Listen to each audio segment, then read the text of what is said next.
Assalamualaikum warahmatullahi wabarakatuh. Saya Dila Nur Ajizah dari kelompok 7. Di kelompok 7 tentunya saya tidak sendiri. Saya bersama Muhammad Rafi Al-Farisi dan Rinada. Di sini kami membahas tentang aliran filsafat pendidikan rekonstruksionisme.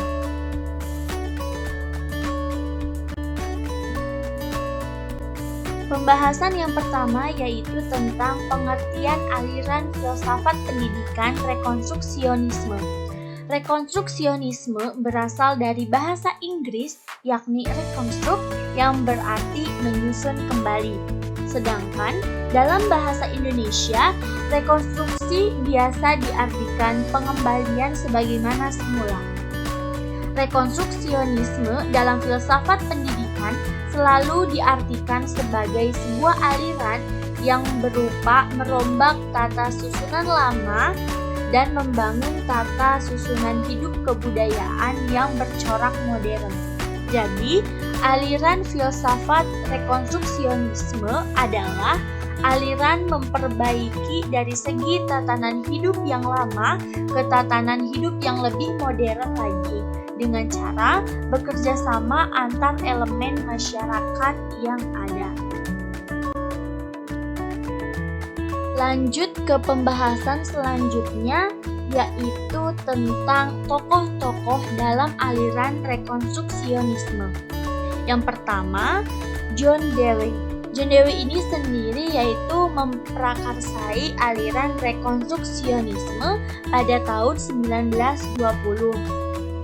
John Dewey ini memprakarsai aliran rekonstruksionisme melalui karyanya yang berjudul Reconstruction in Philosophy.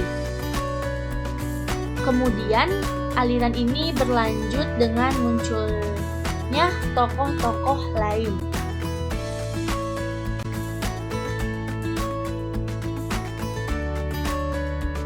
Tokoh selanjutnya yaitu John Cowles and Harold Wright sebagai tokoh penggerak aliran rekonstruksionisme yang dipelopori oleh John Dewey. John Cowles and Harold Wright ini bermaksud ingin membangun masyarakat baru yang dipandang pantas dan adil. Dalam karya klasik milik John Cowles yang berjudul Dare the School Build a New Social Order yang terbit pada tahun 1932 sebagaimana yang dikutip Arthur K. Ellis, ia berkeinginan menjadikan lembaga pendidikan sebagai wahana rekonstruksi masyarakat. Lalu selanjutnya yaitu John Hendrick. Hal yang sama dikemukakan oleh John Hendrick bahwa rekonstruksionisme merupakan reformasi sosial yang menghendaki budaya modern para pendidik.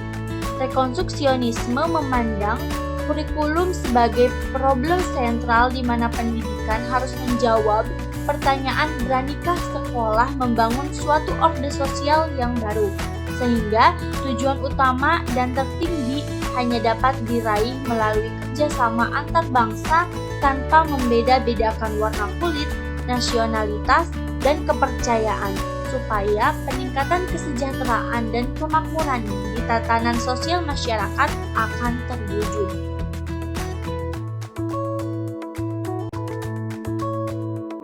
Tak tertinggal, tokoh selanjutnya yaitu dari kalangan intelektual muslim bernama Muhammad Iqbal.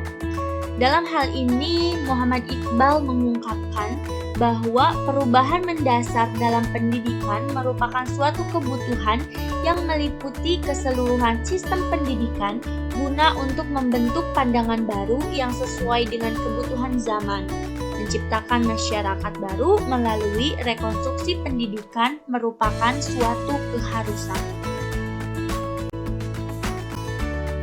Pembahasan selanjutnya yaitu tentang tujuan pendidikan menurut aliran rekonstruksionisme, yaitu pertama, menumbuhkan kesadaran yang terdidik yang berkaitan dengan masalah-masalah sosial, ekonomi, dan politik yang dihadapi manusia dalam skala global dan memberikan keterampilan kepada mereka agar memiliki kemampuan untuk memecahkan masalah tersebut. Yang kedua yaitu tujuan akhir pendidikan dari rekonstruksionisme adalah terciptanya masyarakat baru. Artinya yaitu sesuatu masyarakat global yang saling ketergantungan dan menyusun kembali penataan ulang atau merekonstruksi masyarakat. Yang ketiga yaitu tujuan pendidikan harus diubah kembali seluruhnya dengan tujuan menemukan kebutuhan-kebutuhan yang berkaitan dengan krisis budaya dewasa ini dan untuk menyesuaikan kebutuhan dengan sains sosial.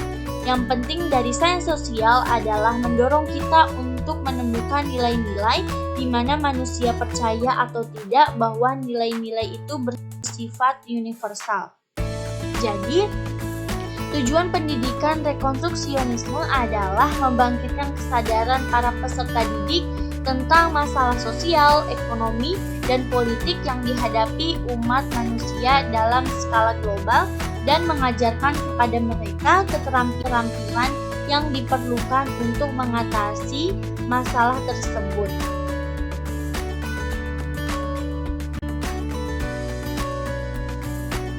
Bahasan yang terakhir yaitu tentang pandangan rekonstruksionisme dalam pembelajaran. Yang pertama, peran guru di sini hanya sebagai fasilitator, bukan yang banyak memberikan pemecahan solusi suatu masalah. Peran guru sangat penting dalam pembelajaran sebagai seseorang yang membantu dan mengarahkan siswa untuk mengenali berbagai masalah-masalah yang ada di kehidupan sekarang ini dan membuat siswanya terlibat aktif dalam pemecahan masalah yang ada di sekitarnya. Yang kedua, sebagaimana yang disebutkan tadi, yaitu peserta didik dituntut untuk lebih aktif dalam mengemukakan pendapatnya dan pemikirannya dalam pemecahan suatu masalah. Yang ketiga yaitu sekolah dan guru juga harus berperan dalam penyelidikan terkait dengan budaya yang berkembang pada kehidupan masa sekarang, mencoba mencari akibat dari budaya tersebut dan apa efeknya bagi pendidikan masa sekarang, baik nasional maupun internasional. Terima kasih semuanya yang sudah menonton video ini. Wassalamualaikum warahmatullahi wabarakatuh.